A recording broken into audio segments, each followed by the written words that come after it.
We have a crowded room. We have a lot of people want to say something, so we are going to impose a strict 1-minute rule. If you have a question, fabulous.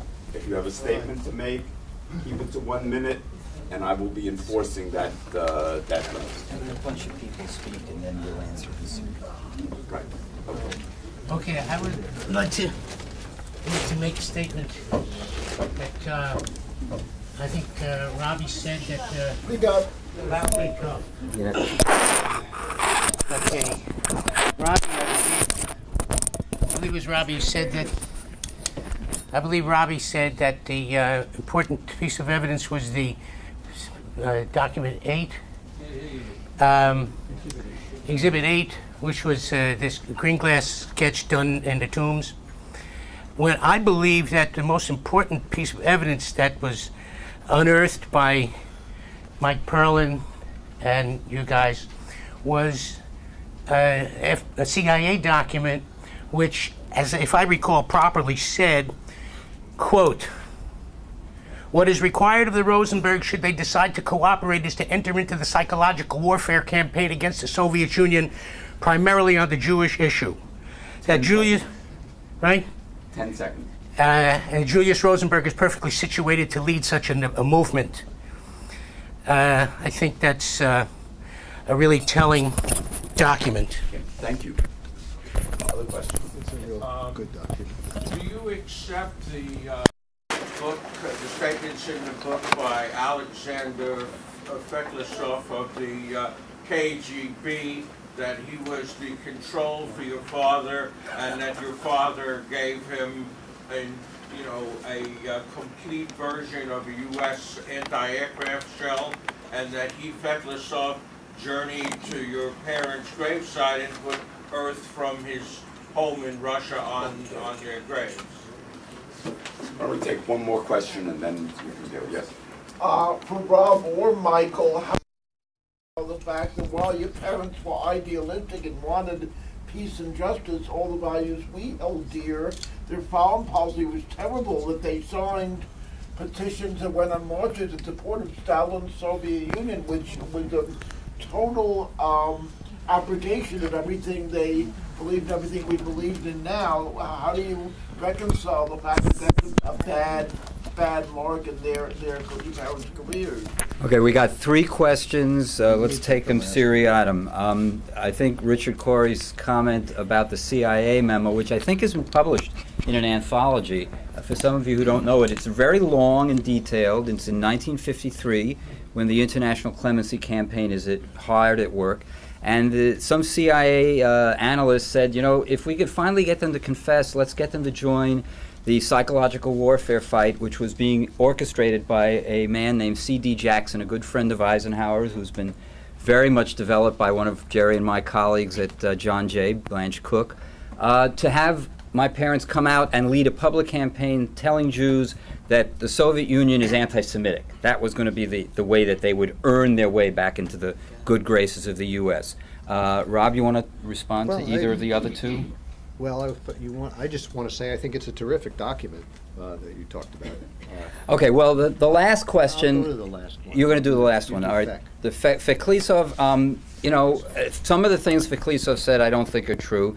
The proximity fuse, what he's referring to is the story that allegedly my father assembled a proximity fuse and then gave it to Feklisov in a Horn and Hardart restaurant. Feklisov has like 3 different versions of that meeting. My father went out of his way in a letter to Manny Block describing how they could prove that the proximity fuse story was a phony. It's hard to believe he would have gone out of his way to make that the next phase of an attempt to get a hearing if he knew that all it would do is blow up in his face. So I'm very skeptical. This is one of those things where I think Feklisov has read the record and decided to improve his bona fides. Now, is Feklisov my father's control? I believe he probably was my father's control. So those details I don't necessarily believe, but I do believe he was my father's control. And Rob's going to talk about Stalin. In terms of their support of Stalin's policies, okay, yeah. In terms of my parents' support of Stalin's policies.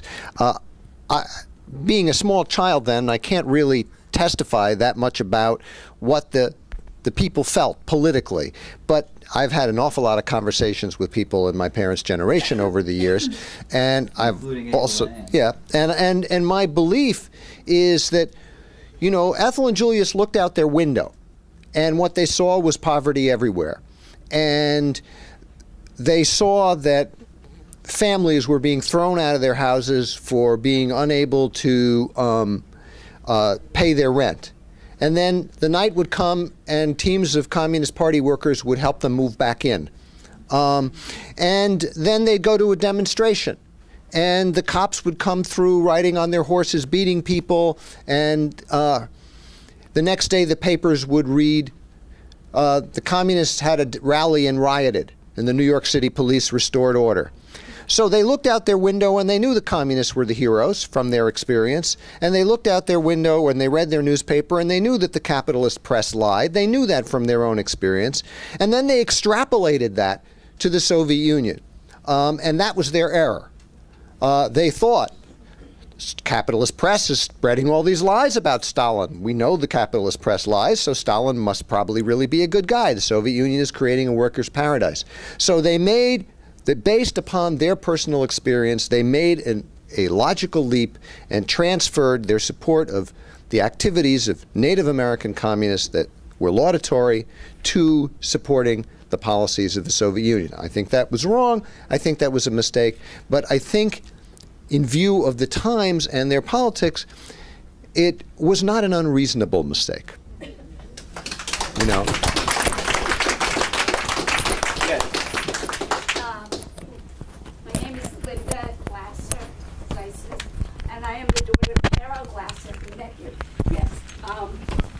I want to say that I think that Walter Sobel's comment is very important about the difference in the time set, why people got involved with the movement as they did.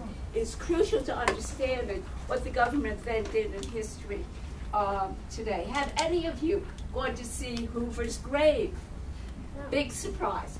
No one has, but I recommend it. It's in Washington, and you will be delighted at what has happened to it. Yeah, a good moment, yeah. Why? What's on this A lot of uric acid? Well, almost. No one tends it. It's in a graveyard right outside of Washington. I happen to like graveyards, so I went to visit, and they'll point it to you, and it's just so overgrown and so horrible looking that you'll just be very happy. You see what happens and how people do express themselves through neglect. 15 seconds. I love the work you're doing. I want to say that the Verona Files, I've done some work on it in terms of what they wrote about my father. It's really a master for deceptive document, and I'd be happy to do more work on it with Jeff, who's here today. Other questions? And this question is for Miriam. I was just wondering, why do you think Morton went to the New York Times? Because if I understood correctly, that speaking with you predated going to the New York Times. So maybe you could just shed some light on what led him to the New York Times. Sure. Well, Morty didn't go to the New York Times. The New York Times came to him, and it was a unfortunate circumstance where on the day that the grand jury testimony was released, the New York Times reporter called Morty and asked him some questions, which Morty then answered, and the New York Times guy went right into print with it and printed, as the Mariposa mentioned, several stories, one after another, and at that point he kind of broke the story, and there was no longer an opportunity to write anything else about the case. I shouldn't say the case, about Morty's. Yeah. Did you want? They went to him. They went to him.